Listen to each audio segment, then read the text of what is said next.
अंत में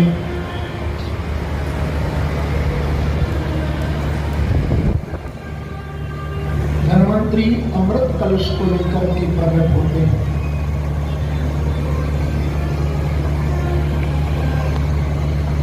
देवताओं को अमृत प्रभु ने पिलाया, दैत्यों का परिश्रम व्यर्थ गया, राजा बलि का संहार इंद्र ने किया।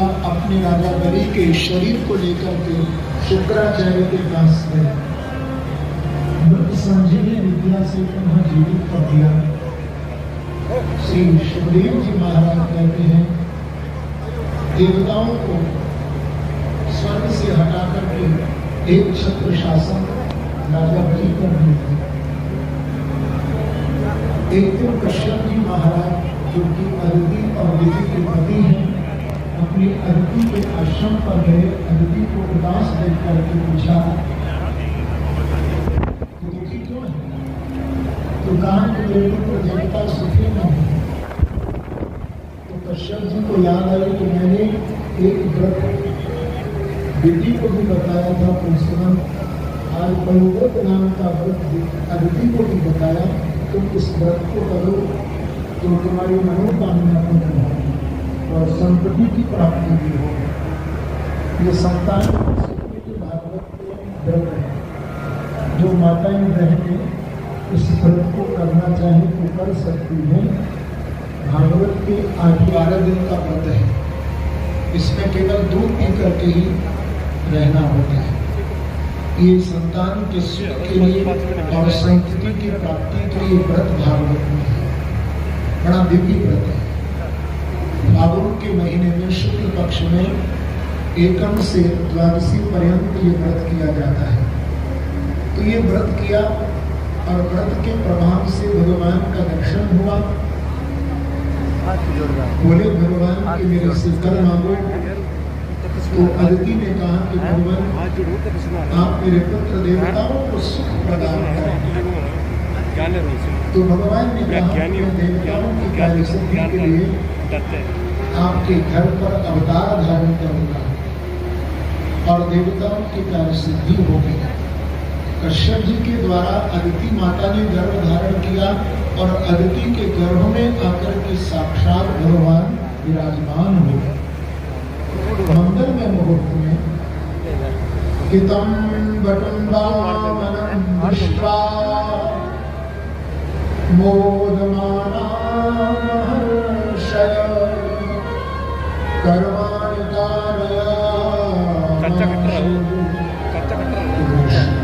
प्रजा।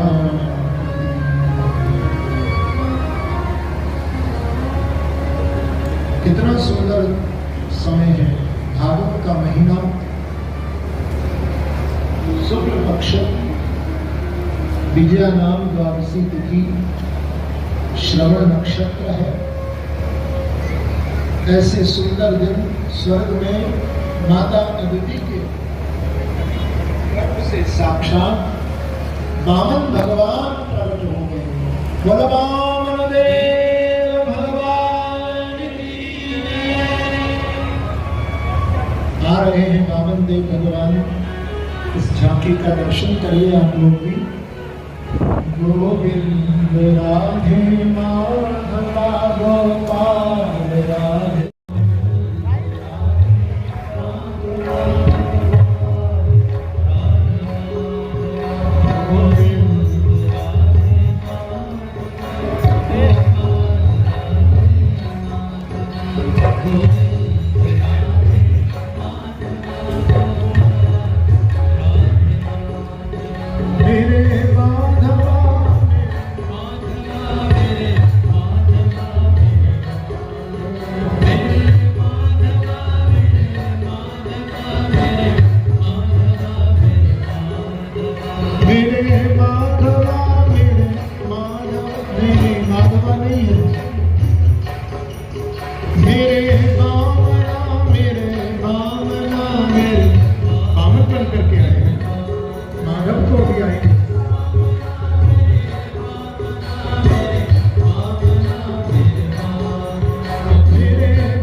अपनी ओर से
करके भगवान राजा बलि के यज्ञ मंडप के द्वार पर पहुंचे। राजा ने स्वागतम ते नमस्तुभ्यं ब्रह्मणतुं कर्वामते ब्रह्मर्षिणां तपः साक्षात् मन्ये त्वारि वपुर्धरम्। स्वागत किया। भगवान आपको क्या चाहिए? बोले मैं 3 कप पृथ्वी मांगने के लिए आया हूँ। बोले थोड़ा ज्यादा मांग लीजिए। बोले नहीं, हम तो बहुत संतोषी ब्राह्मण हैं। बोले 3 पैर भूमि लेकर के क्या करोगे? अरे मेरी ओर देख, मैं भी तो बामन हूँ, छोटा सा। 3 पात पृथ्वी लेकर के छोटी सी कुटिया बनाऊंगा, उसमें बैठ करके भजन करना है। और मुझे क्या करना है? बोले भगवान आपको दिया जाएगा 3 पात पृथ्वी, वचन देता हूँ। तस्मात् त्वत्तो महीमिषत् गणेहम् वरदर्शभा पदान प्रीण दैत्येन्द्र संवितानि पदा मम। एक पैर में भगवान ने ऊपर के सब लोग नाप लिए, दूसरे पग में नीचे के लोग नाप लिए, और तीसरे पग जब पृथ्वी नहीं बची तो राजा से जब तीसरे पग पृथ्वी की मांग की, तृतीयम पुरुषीष्ण में जब भगवान आपके छोटे से चरण मेरे मस्तक पर धारण करें और अपने इस भक्त के वचन की लाज रख दीजिए। राजा बलि भगवान के चरणों में झुक गए और राजा बलि के मस्तक पर भगवान ने अपना तीसरा चरण रख दिया और अपने भक्त के वचन को प्रभु ने सिद्ध कर दिया है।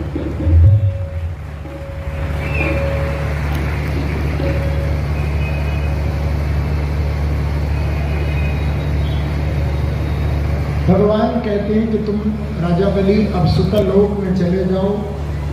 राजा थोड़ी दूर अपनी पत्नी विंध्यावली को लेकर के गए, लौट आए।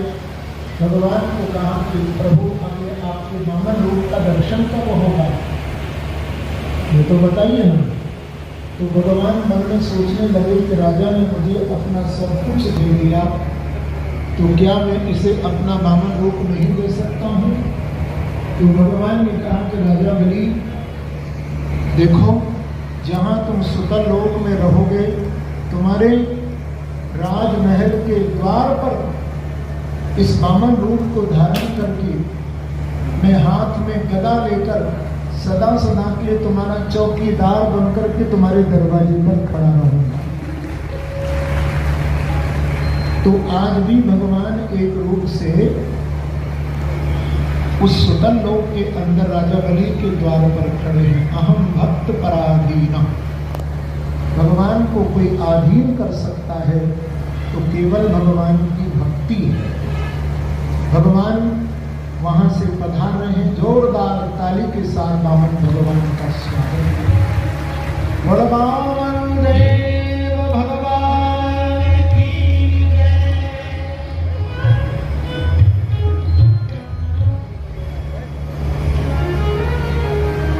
राजा सत्यव्रत को भी प्रभु ने दर्शन देकर के कृतमाला नदी के तट पर मत्स्य अवतार को धारण किया। और 9वें स्कंद में सूर्यवंश का वर्णन है, जिसमें ब्रह्मा के अग्नि हुए हैं। अब कौन कौन सूर्यवंश में राजा हुए इस वंशावली को सुन। और इसी वंश में महाराज सूर्यवंश में श्राद्ध मनु की कथा आती है, जिनके 10 पुत्र हुए। इक्ष्वाकु, सरयाति, दृष्टविष्णु, नशंत, कवि, नवद आदि, इनका वृत्तांत श्रीमद् भागवत में है। इसमें इक्ष्वाकु के 10 पुत्र हुए, उसमें जो सरयाति नाम के पुत्र हैं, उनकी बेटी हैं सुकन्या, उनकी कथा है। छोटे छोटे प्रसंग हैं। फिर इसी वंश में नभग हुए, नभग के पुत्र नाभाग हुए। नाभाग के यहाँ महाराजा अम्बरीश जी का भी अब जन्म हुआ। इसी वंश में महाराज मानधाता हुए और मानधाता के वंश में आगे चल करके राजा त्रिशंकु हुए। इन सबकी वंशावली भागवत में। फिर आगे हरिश्चंद्र हुए, रोहित हुए, सगर हुए, जिनके 60,000 पुत्रों का वर्णन है। फिर उनके पुत्र महाराज असमंजस हुए और असमंजस के पुत्र हुए महाराज भगीरथ। ये भगीरथ महाराज इस धरा पर, इस पृथ्वी पर श्री गंगा को लेकर के पधारे और इसी वंश में फिर आगे चल करके महाराज सौदास हुए, जो कि मदयंती के पति थे। इसी वंश में महाराज दीर्घबाहु हुए, फिर रघु हुए, फिर अज हुए और अज के पुत्र महाराज दशरथ हुए। और इन दशरथ के यहाँ पर भगवान राम ने 4 रूप से अवतार धारण किया है। राम, भरत, लक्ष्मण और शत्रुघ्न 4 रूप से 4 अंशों से भगवान का प्रादुर्भाव हुआ है। गोस्वामी जी ने बड़ा सुंदर वर्णन किया है। आप लोग दोनों हाथ जोड़ करके भगवान राम को भी प्रणाम करें। भय प्रगट कृपाला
बोलो राजा रामचंद्र भगवान की जय।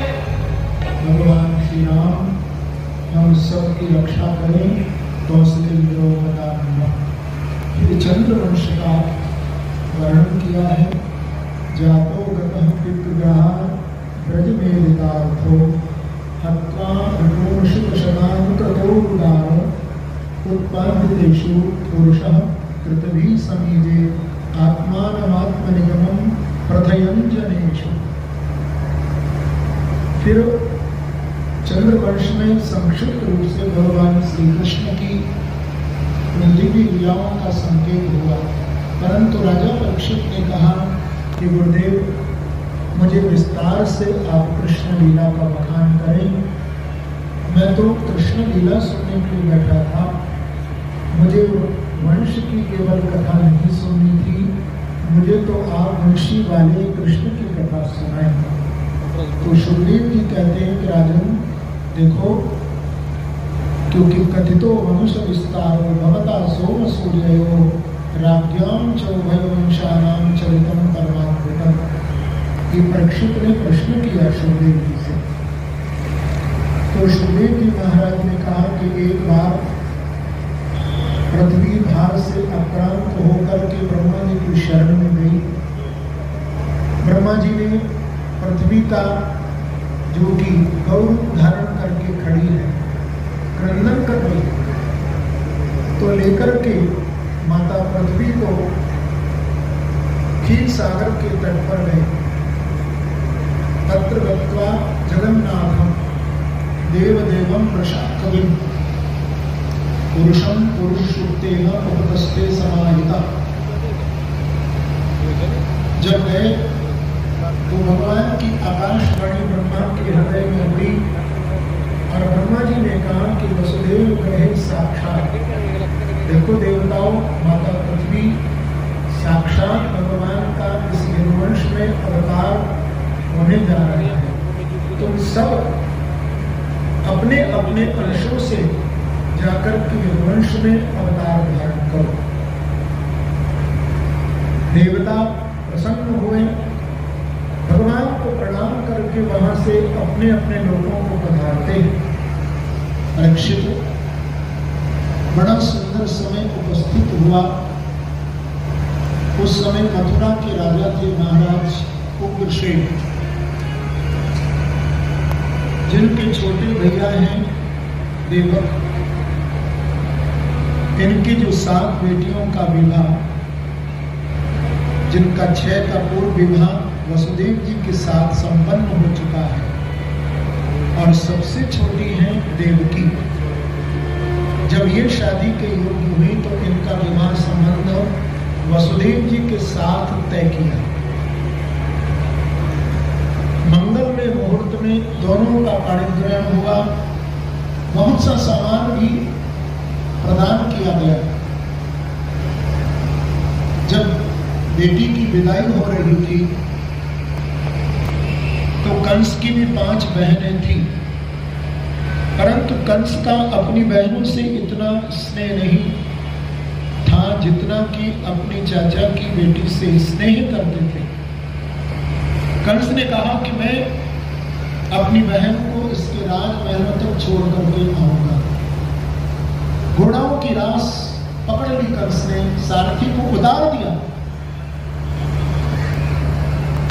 लेकर के कंस रथ को जब चलने लगे, बीच रास्ते में जब पहुंचे राजपथ पर, तो उसी समय आकाशवाणी कंस को हुई, अस्यास्मामष्टमो गर्भो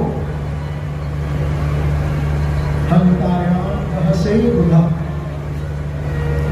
कंस जिस बहन को लाड से प्यार से विदा कर रहा है, इसका जो 8वां गर्भ होगा वो तेरा काल होगा। कंस नीचे उतर पड़ा और देवकी के केश खोल दिए। जब मारने को उद्यत हुए तो वसुदेव जी ने कहा कि देखो कंस, मैंने भी आकाशवाणी की आवाज को सुना है कि देवकी के 8वें पुत्र से तुम्हारी मृत्यु होगी, पर तुम्हें देवकी से तो कोई डर नहीं है ना, इसके बच्चों से है, तुम्हें ला करके दे दूंगा। मैं प्रतिज्ञा करता हूं। तो कंस वसुदेव जी की बात पर बहुत यकीन करते थे, क्योंकि वसुदेव जी परम सत्यवादी थे। देवकी और वसुदेव दोनों को बंधन से मुक्त कर दिया। जब वसुदेव जी अपने पधारे महलों में देवकी के साथ समय व्यतीत हुआ, परीक्षित कुछ समय के पश्चात प्रथम पुत्र हुआ। लेकर के जब गए तो कंस ने उसे लौटा दिया। अब तक 6 पुत्र हुए, 6 लौटा दिए। जब नारद जी को खबर लगी तो आकर के नारद जी ने क्या किया, उल्टी पट्टी पड़ गई। कंस को कहा कि देवकी के प्रत्येक बालक 8वां है, एक 8 दाने की माला हाथ में देकर के कंस को थोड़ा उल्टी पट्टी पड़ा और तूने छोड़ दिया। नारद जी तो ये बता करके चले गए, पर कंस ने उसी समय 6 बालकों को मंगवाया और उनका प्रणाम कर दिया।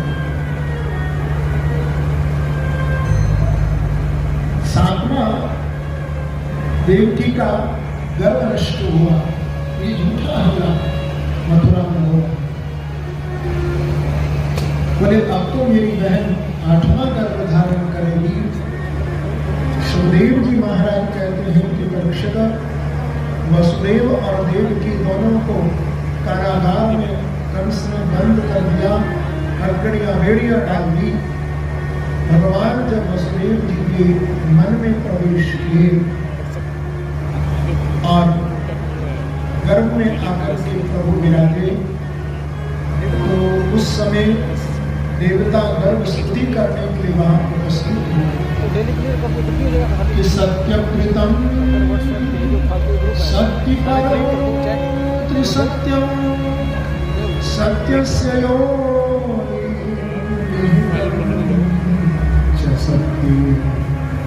सत्यस्य सत्यम मृत सत्यनेत्रम सत्यात्मकं त्वां शरणं।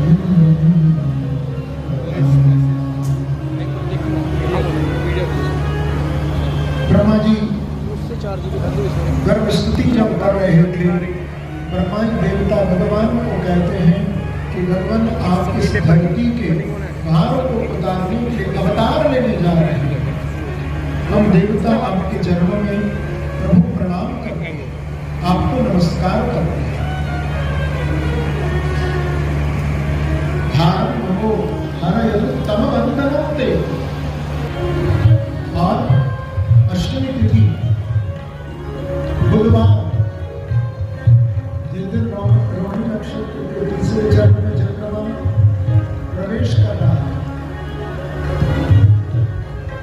आकाश में काली काली घटाएं छा रही है,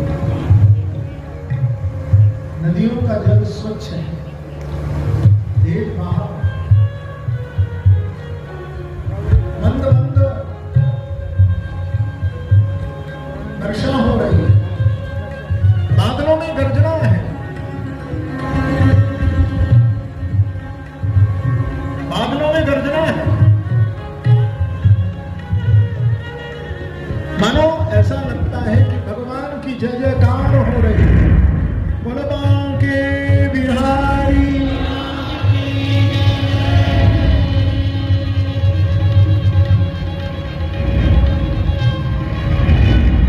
ऐसा लगता है कि जो बूंद पड़ रही है, भगवान के ऊपर फूलों की वर्षा देवता कर रहे हैं। स्वस्ति वाचन का पाठ हो रहा है।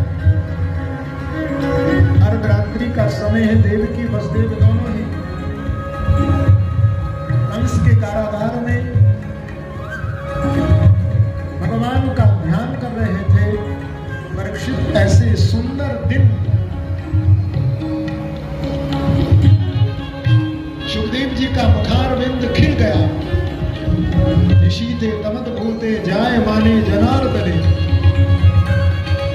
ऐसे पवित्र दिन कंस के कारागार में मेरे प्रभु ने देवकी माता के गर्भ से चतुर्भुज से अवतार धारण किया है। कि तमद्भुतं बालकमं वजेक्षणं चतुर्भुजं शंखगदायुधायुधं श्रीवत्सलक्ष्मं गणशौकौस्तुभं पीताम्बरं सान्द्रपयो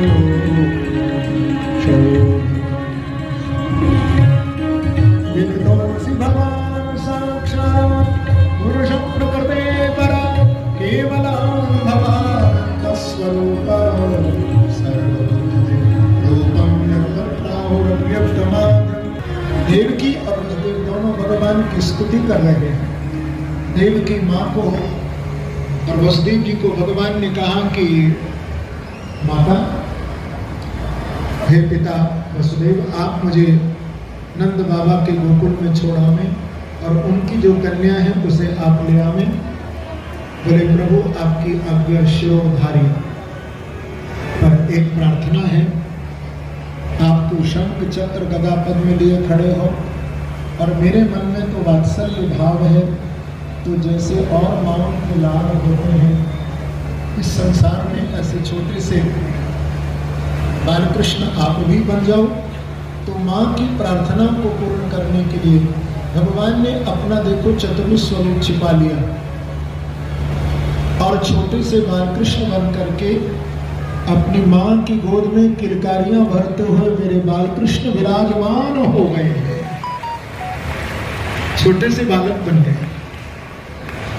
वसुदेव जी ने सुंदर पिटारी में प्रभु को शयन कराया और शयन करा करके जब लेकर के चलने लगे तो वो उस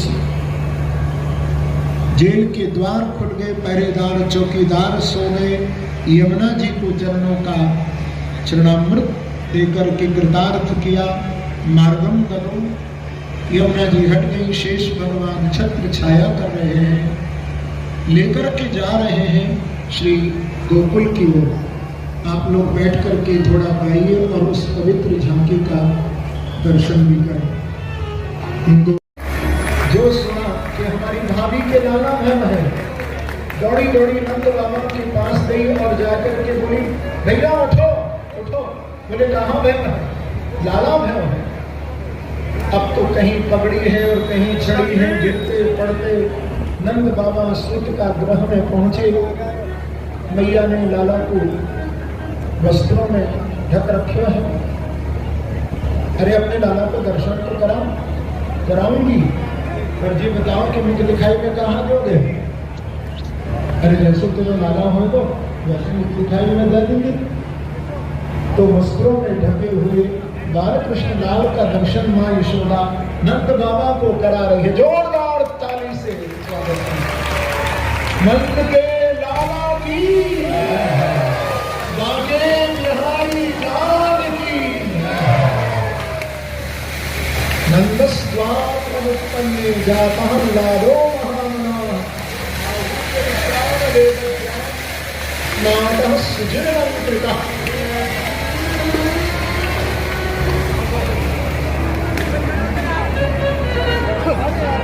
जब मालूम हुआ कि नंद के यहाँ लाला हो गया तो जाकर के नायन ने सभी गोपियों के घर में खबर दे दी और गोपियां लेकर के नंद के लाला के यहाँ बधाई लेकर के पहुंच रही। आइए बधाई हम लोग शुरू करें। आओ दोनों हाथ उठाओ।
जय हो बोलो, जोर से उछल करके बोलो।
कल यहाँ पर 56 भोग की झांकी का दर्शन और बाल कृष्ण की लीलाओं का दर्शन होगा।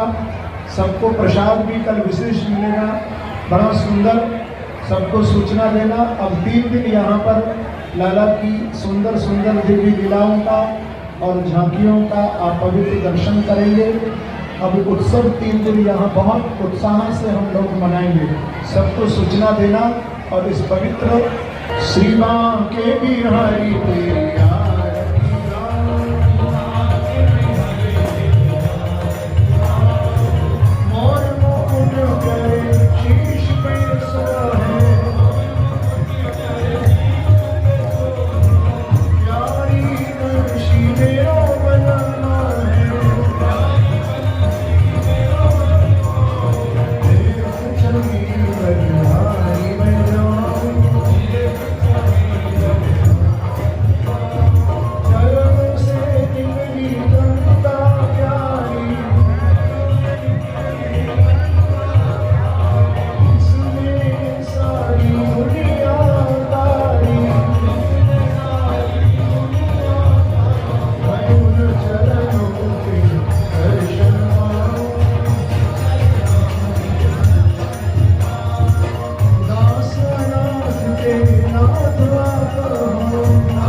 श्रीमद्भागवत महापुराण धर्म की अधर्म का प्राणियों में विश्व का गौ माता की भारत माता की सत्य सनातन धर्म की जय जय श्री राम जय जय श्री राम जय